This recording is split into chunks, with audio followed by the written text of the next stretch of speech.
Hi, everybody, and welcome to another episode of Let's Interview the Finalists for the what I'm currently codenaming Ready Persona 1 Tabletop campaign. We are here to interview Ronic. Hi, Ronic. And Ronic has chosen Roma to be his partner today to sort of interview him and get to know him a little bit more, especially for those of you viewers who may not have been in the channel long enough to have seen Ronic and other things. Ronic, what other things have you been in my channel? I surprisingly I have been in two of your campaigns in spin-offs in Pokemon Spectrum and in Harry Potter campaigns. Both of them I was part of the spin-off campaign. Yeah. But we're trying to get you into the main campaign proper. Yes, yes, So that's the plan. that's the plan. Excellent. Great. Well, I am going to be as hands off as possible and let Roma take the lead. So, Roma, go ahead. All right. What interests you the most about tabletop role playing? Uh, for me, it's actually meeting people and actually getting to interact with people. I don't get to do that a lot. Because my social anxiety and I get nervous around people, especially people that I don't know anything about. I meet for the first time and know nothing about them. I get really nervous and can't really talk about anything because of my stuff that happened to me when I was kid and basically locked me up from talking about stuff I do and the stuff I like. Being in role-playing games, I get to meet people and get to interact with people easier. It's easier for me, and I get to make new friends that way. And it's just it's plus that it's actually fun. Role playing is really fun. So That's it's true. That's true.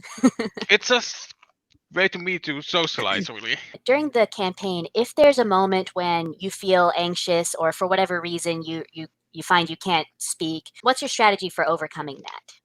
Really, I'm most likely going to figure out a way to actually let everybody know when I get nervous. Somehow, maybe I might Hmm, don't know what exactly it is, but I would let Hark or someone else know about it that I something happened, like text that to let know that I can't talk right now. But it's normally not that I become incapable of talking. It's like in normal situations I avoid talking, like take my conversation to something else, try to avoid talking about stuff.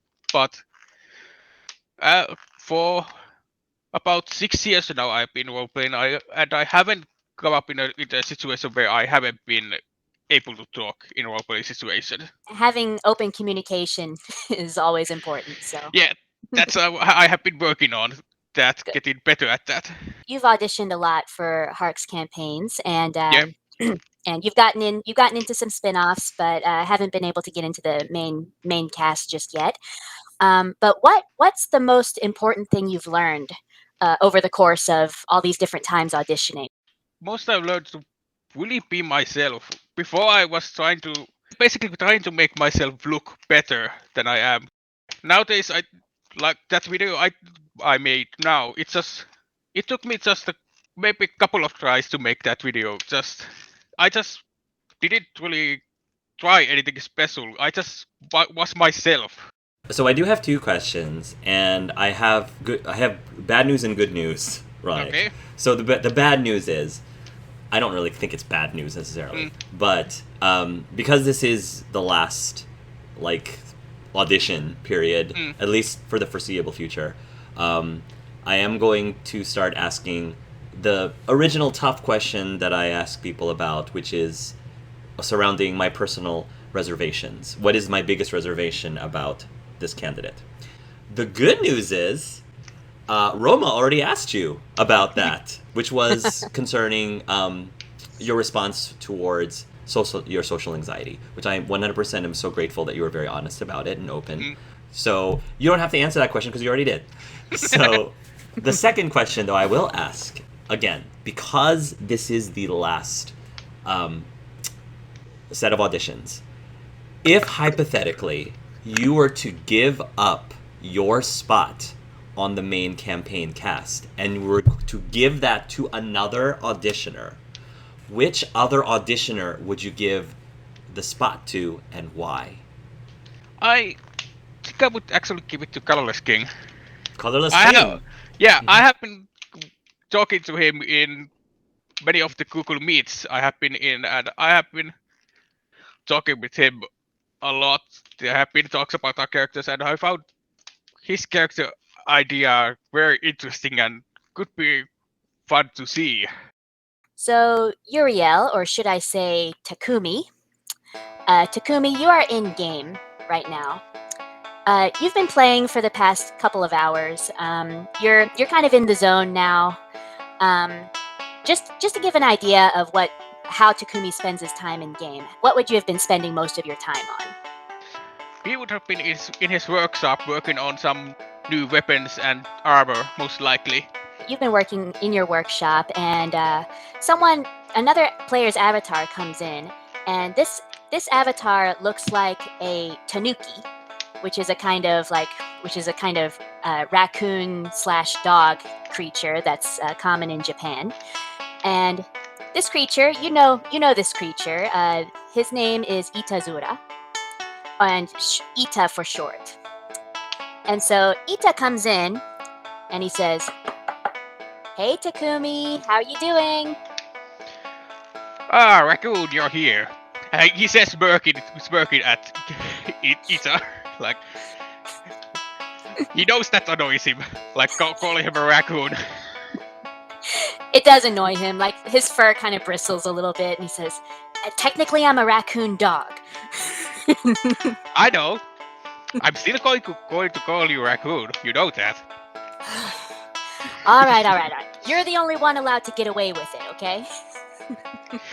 Yep, I know. And I'm going to use that advantage all I want. He chuckles and he comes in and he says, "So did you hear about the big announcement they're about to make?" Sorry, I have been working a bit. Could you remind me? Well, they announced. Well, it's kind of stupid. They announced that they were going to make an announcement, which I don't understand that. But the announcement is coming up very soon, and Aoni and I have been talking about it. Aoni, is another avatar, and he's a kind of samurai character that wears this blue, like, demon mask. And Aoni and I have been talking about what it could be, and we think it could be a new dungeon. But, like, we wanted to get your thoughts on it. That would be interesting. There could be some new materials in there. That could mean all kinds of new equipment I could make. He starts, like, thinking to himself, like, now imagining all kinds of new things he could make. If that could be fun. I know you're not much for dungeon raiding, but we can bring you all kinds of materials. I would appreciate that, but I think I would like to join you on this one. It Really? could be, yeah, of course. First new dungeon in a long time. It could be fun to get out of the workshop for a bit and go to an actual dungeon. He says, "I never thought I'd see the day when you'd actually leave your workshop." Oh please, I leave sometimes. He just kind of laughs, and as you're laughing together, there's like some text across the top of the screen, and it says announcement. And Ita kind of gets giddy and he says, "This is it. Let's find out what it is." Ooh, let's see. New stuff. Yep. And there's this big colorful banner that says Moonshard Cavern. And there's a blurb of text underneath that says Moonshard Cavern is a new dungeon. With the most powerful boss yet in game. And in order to even face this boss, you need some equipment, some special equipment. And so alongside this new dungeon raid is a new armor and weapon set. And that gets Takumi's eyes shining. He's extremely excited.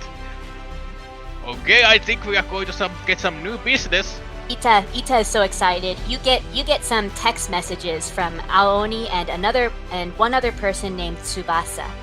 Tsubasa, she takes on the form of like this ghostly woman, and in game she's basically a mage, and so she messages you and she says, "Hey guys, have you heard?" And Ita says, "Yes, we just heard." Of course we did. Looks like we're going to get some new business here. Tsubasa's text kind of pings and she says, "I hope I can learn some new spells from this place too." Well, it sounds like this is going to be really exciting for everybody. And there's some more information. Basically, the armor and weapon set it's called the Moonshard Armor and Weapon Set.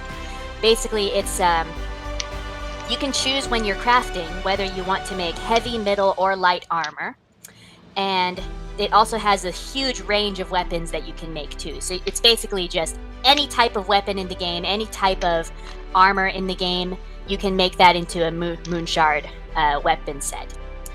And you need this weapon set in order to even face the final boss. Aoni kind of pops up next to you. Tsubasa also kind of teleports in, and the four of you are talking. And Ita is the most excited. He says, "So when are we doing this?" Well, we are going to need to craft this stuff, so it's going to take a little bit of time. We can't just rush in there. Tsubasa's typing. You can hear her typing through her microphone, and she says, "Okay, I can already see some Moonshard materials appearing on the auction house, but maybe we should try finding some ourselves. It's very expensive right now." Of course it is. It's new stuff, and it's required new material for crafting. So of course it's going to be expensive. So yes, it's better for us to actually go look for the resources ourselves. They all nod, and you can hear her tapping some more, and she says, "Hey, it says here that there's two possible ways to get materials. One way is to go into any cave in the game, and you might find some deposits of moon shards. But a faster way, but obviously more dangerous way, is to fight a moon dragon." Okay, what do we know about this moon dragon? Well, it's not super high level, but I mean it is obviously meant to be a little bit of a challenge. They were just introduced recently in the latest patch, so I don't know. I haven't had a chance to fight one yet. It could be a lot of fun. Yes, we could try that. I don't like to go, but mostly I don't like it when we actually have to fight other players for stuff. So fighting a dragon, that could be fun. All right, should we go find one then? Sure, let me get my equipment. What kind of equipment does Takumi use? Surprisingly, Takumi can't actually use many of his own stuff he makes. He isn't actually kind of like a warrior or something like that. But he is actually a magic caster himself. His armor is basically similar to that of a kimono situation, or I don't remember the male version of that, but what the name before that is. But that's basically the clothing he wears, but he does have a very ornate staff that he also has. Okay. Tsubasa also has like these kinds of robes, and she also has a staff. Ita is basically a rogue type character, and while Aoni is like a samurai basically, so he's the warrior of your group. And not all the players in this world have like Japanese style clothing, but it's just it's our group thing. It's our group thing. Exactly. So you all travel. You all go traveling, trying to find a moon dragon. You can see groups of other players. Like there's a group of players that are riding motorcycles, speeding down one way. You can see like wizards in robes and magic carpets flying another way. So everyone has their own thing. So you all find a spot on the map that's not too far from where you are, and Aoni kind of points his sword and he says, "Look, I can see the moon dragon up in that cave there." Okay, let's get ready. And Takumi will start buffing his group, like giving them all kinds of buffs before they start the combat. Tsubasa does some of the same, and she casts like some automatic healing so that you can just heal without having to do anything. And you all start making your way up to the cave opening, and the moon dragon spots you, and his name avatar kind of goes red. So that means you know that he's alert. He spotted you. He's getting ready to attack, and so he's like rearing up. He's about to unleash this powerful blast of energy toward you. When suddenly, the worst possible thing happens. Your phone starts to ring. Why? Why now? Your phone starts to ring, and when you look at your phone, you see that it's work. Worst possible time. The real life come knocking. Can't ignore it. Have to answer.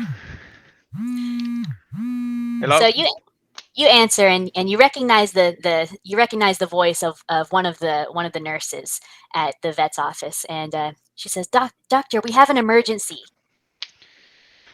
What is the situation? There's a dog that's been hit by a car. He's just been brought in. His family's with him. Everyone's very distraught, but no one else is here, and you're the closest one to the office. We need you to come in, sir. Yes, I will come in immediately. And I close the call, and I sent them a message. My friends a message.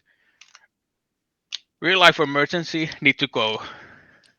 The last thing you hear is like them like they don't seem to have even noticed that you've gone yet. So you have to just leave it and see how they do later.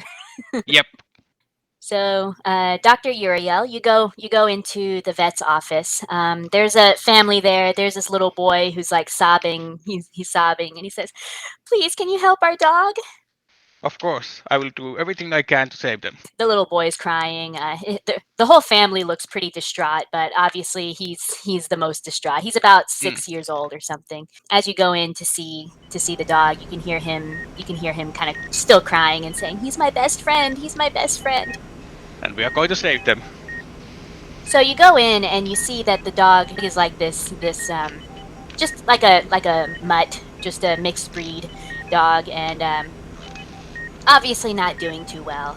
The nurses are all prepped for surgery.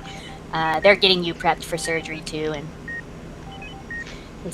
they say, hurry up, doctor. We don't think he has much time. Then let's do this.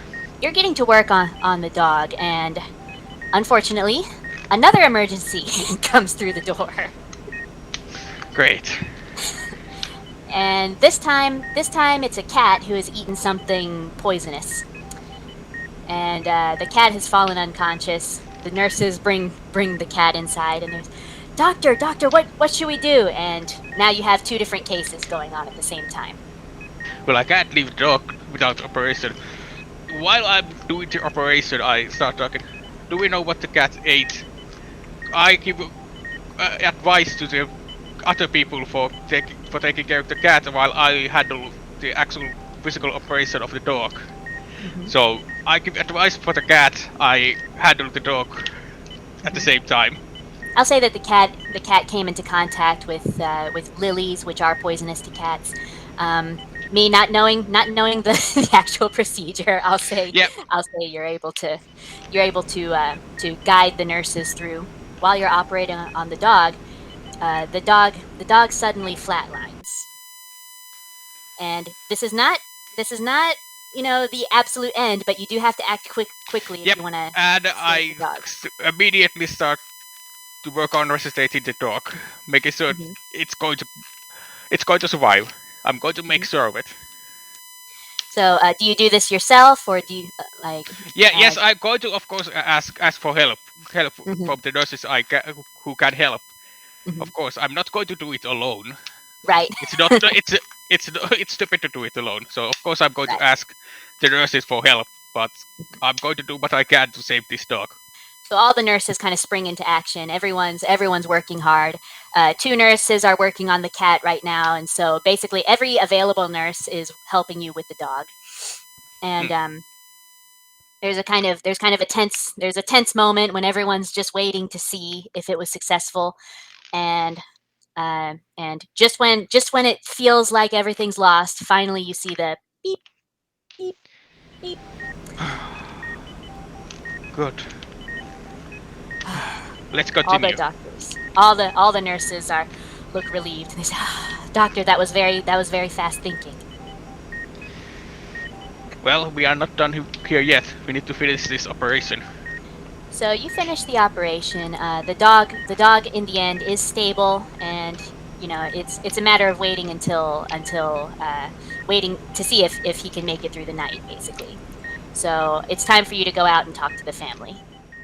I go to the family and just we did all we could, and right now your dog is okay. It's all a matter of time to see if they make it through the night, but everything seems to be fine. They will be The, okay. the little boy is still sniffling, and he says, "Can we go see him?" Yes, he will. They will be able to respond, but you can come see them. The mother takes the boy in to go see the dog, and the father kind of, he sighs in relief, and he says, "Thank you, doctor. You don't know what that dog means to our boy." I don't need to. It's all animals are important. And all of them need to be. If we can save them, we will. He nods and he says, "Well, I've never brought our dog here before, but I might start bringing him here for his regular appointments because you seem very knowledgeable." Well, thank you. I just hope that you, they can save. They can survive the night.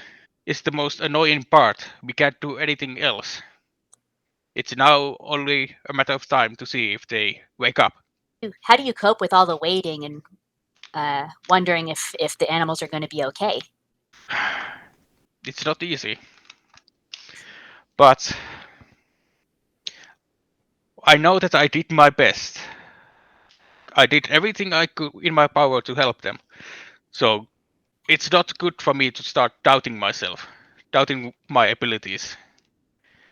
It's I've done all I can, and if I start doubting myself, something I could make a mistake in another situation. So I have to just trust myself, trust in my abilities, and trust that they will be okay. I just want to, if you could humor me for a moment, I want to try Yeah. something. Go ahead. So, I would like to ask Roma and Ronic, could you please redo the last part of that scene? But instead, choices have consequences. Yep. So why don't we say that because Ronic's character chose to try to save both animals at the same time, the consequence is, while trying to think about what's going on with the cat, he got so distracted that the dog did not make it. Redo that scene again, but this time the dog, he was not able to save it. Sure. Cool. Okay. Let's try that. Thank you. All right. So, unfortunately, the dog passes away in spite of all your efforts to save the dog. And now it's time to go see the family.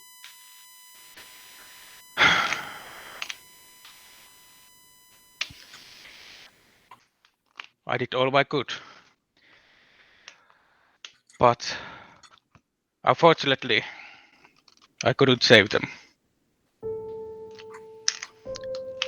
What do you mean you couldn't save him?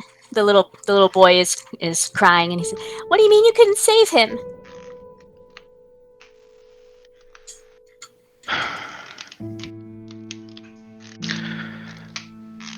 There were complications during the operation. And I wasn't able to save them. But you're a doctor. You said you would do everything you could. You're supposed to be very good at this. Yes. But I'm not perfect. Nobody is. And I couldn't do. I did all I could. Used all my abilities I could, but I couldn't do it. He was my best friend. You killed my best friend. I hate you. I am sorry. That's all I can do. All I can do is say sorry. The mother is trying to comfort the boy. He's pretty much inconsolable. She takes him outside to the car so she can try to calm him down. The father, I'm sure you did all you could, doctor, but what happened? What exactly? Can you tell me what happened? 2 emergencies at the same time. Two emergencies, but my boy's dog came in first. I mean, isn't there a priority system or something in place? There should have been more doctors here, but there weren't. I was the only doctor here. Why weren't there more doctors? Where are all your doctors? This is so unprofessional. I wish I knew. I was the only one closest here. I was the only one who could make it here. And where are the others? Are they just out having lunch or something? I mean, don't you care about the animals here? Of course we do. But I can't tell you what the others were doing. I'm gonna talk to my lawyer about this. This is unacceptable. And I understand that. I can't tell you what the others were doing. And believe me, I'm angry at them as well. And I want them to be held accountable as well. They should have been here. I shouldn't have been the only doctor here. And he is actually getting angry at this. The father can see that he is angry as well. The father just stares at you for a long moment, and then he says, "I have nothing else to say to you. I have to go be with my boy." I understand. Let's say that you end up by yourself in the operating room, and the body of the dog's right there. Is there anything that your character does or says in that moment? Of course, he would kneel in front of the dog, just close his eyes. I'm sorry I couldn't save you. There should have been more people to help you.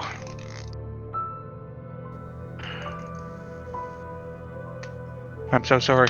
And tears would start running from his eyes. But he then wipes them away. I did all I could. I did all I could. He starts to say to himself as he then leaves.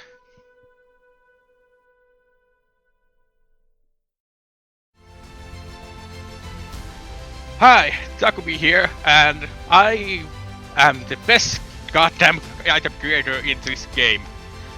Nobody can create better items than I can. If you want some, I could create something for you. You just need the right materials, and I guess one of my friends would like some of the money, I guess. So, I would very much like to join your group for this new adventure. There could be some new materials involved, maybe new equipment I could make, learn something new, and maybe I could help you in some way. I know I can help you. There's no other person who could help you better than me. So, let's make this the best adventure there could be.